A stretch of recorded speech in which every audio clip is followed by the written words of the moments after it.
So, ఎట్టకేలకు 'Laila' movie అయితే release అయిపోయింది. ఇదైతే టాక్ అయితే చాలా వరస్ట్ అని అయితే చెప్తున్నారు చాలామంది. సో, ఎలాగైనా రివ్యూ చెప్పాలి కాబట్టి, రివ్యూ అయితే తెలుసుకునే ముందు కొత్తవారు చూసినట్లయితే తప్పకుండా ఛానల్ సబ్స్క్రైబ్ అయితే చేసుకొని, వీడియోని లైక్ చేయడం మాత్రం మర్చిపోకండి. స్టోరీ ఏంటంటే బ్యూటీ పార్లర్ నిర్వహించే సోను మోడల్ ఎప్పటికైనా టాప్ మోడల్ కావాలనే కోరుతూ అయితే ఉంటాడు. తను ఉండే ఏరియాలో మహిళలందరికీ ఇంకా సౌందర్య పోషణ విషయంలో మార్గదర్శకుడిగా అంటే బ్యూటీషియన్ కింద అయితే ఉంటాడు. సోను తప్ప మరొకరితో బ్యూటీ పనులు చేయించుకునేంత క్రేజ్ ఆయనకైతే ఉంటుంది. ఈ నేపథ్యంలోనే సోనీపై అయితే ఒక కేసు కూడా ఫైల్ అవుతుంది. సో, ఆ క్రమంలో ఆ ప్రాంతంలోని దాదా రుస్తం, ఎస్ఐ శంకర్ అతని నుంచి సోను మోడల్ తనకు తాను తప్పించుకోవడానికి ఆడవేషం వేసుకుంటాడు. సో, బ్యూటీ పార్లర్ బిజినెస్‌ని సోను మోడల్ ఎందుకు నడుపుతున్నాడు?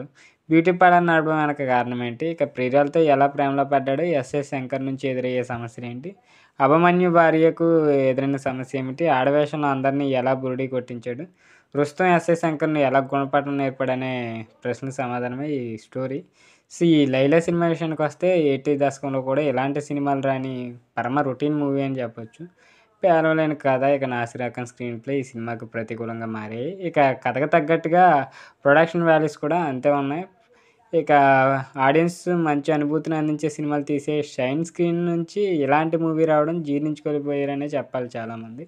పూర్తిగా ఎలాంటి కొత్తదనం లేని చెత్త సినిమా అని అంటున్నారు. మ్యాక్సిమం 'లైలా' సినిమాలో ఏదైనా పాజిటివ్ అంశం ఉందంటే అది విశ్వక్సేన్ క్యారెక్టర్. రెగ్యులర్ స్టోరీలో కూడా విశ్వక్సేన్ తన క్యారెక్టర్ ద్వారా సినిమాను నిలబెట్టేంత పర్ఫార్మెన్స్ చేశాడు. లేడీ గెటప్‌లో చాలా అందంగా ఉన్నాడు. ఆహాభావాలు, బాడీ లాంగ్వేజ్ చక్కగా ప్రదర్శించాడు. ఆ తర్వాత కామాక్షి, భాస్కర్‌లు ఆకట్టుకునే విధంగా నటించారు. బబ్లు, పృథ్వీ, ఎమినీ సింగ్ ఇక క్యారెక్టర్‌లన్నీ రొటీన్ నాటు రకం కామెడీతో అయితే ఉన్నాయి. సో, 'లైలా' టెక్నికల్ విషయానికొస్తే మ్యూజిక్ కొంతలో కొంత బాగుందంతే. పాటలు ఆడియో పరంగా కాకుండా స్క్రీన్ మీద కొంత జోష్ పుట్టించే సినిమాటోగ్రఫీ విభాగం పనితీరు కూడా పర్వాలేదనిపిస్తుంది. కథలో దమ్ము లేకపోవడం వల్లే టెక్నికల్ విషయం కూడా ఎలివేట్ కాలేకపోయాయి. బడ్జెట్ విషయంలో రాజీ పడిన షైన్ స్క్రీన్ కథ ఇక కథనాలపై దృష్టి పెట్టాల్సిన అవసరం ఏర్పడింది ఆఖరికి. సో, ఇక 'లైలా' గురించి చివరిగా చెప్పాలంటే ఒక కొత్త సీసాలో పాత సారా లాంటిది. ఎలాంటి కొత్తదనం, ఉత్సాహం కనిపించని రొటీన్ సినిమా. విశ్వక్సేన్ పర్ఫార్మెన్స్ తప్ప మరో పాజిటివ్ అంశం ఒక్కటి కూడా కనిపించదు.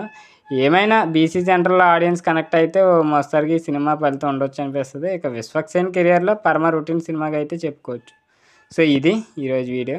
సో, వీడియో నచ్చినట్లయితే తప్పకుండా లైక్ చేయండి. ఈ మూవీని మీలో ఎంతమంది చూసారో కింద కామెంట్ రూపంలో తెలియజేయండి. సో, మీకు ఎలాగ అనిపించిందో. ఇది ఈరోజు స్టోరీ. వీడియో ఇంక ఎండ్ చేస్తున్నా. మళ్ళీ మంచి రివ్యూతో మీ ముందుకు వస్తా. అంతవరకు బాయ్ బాయ్. Take care.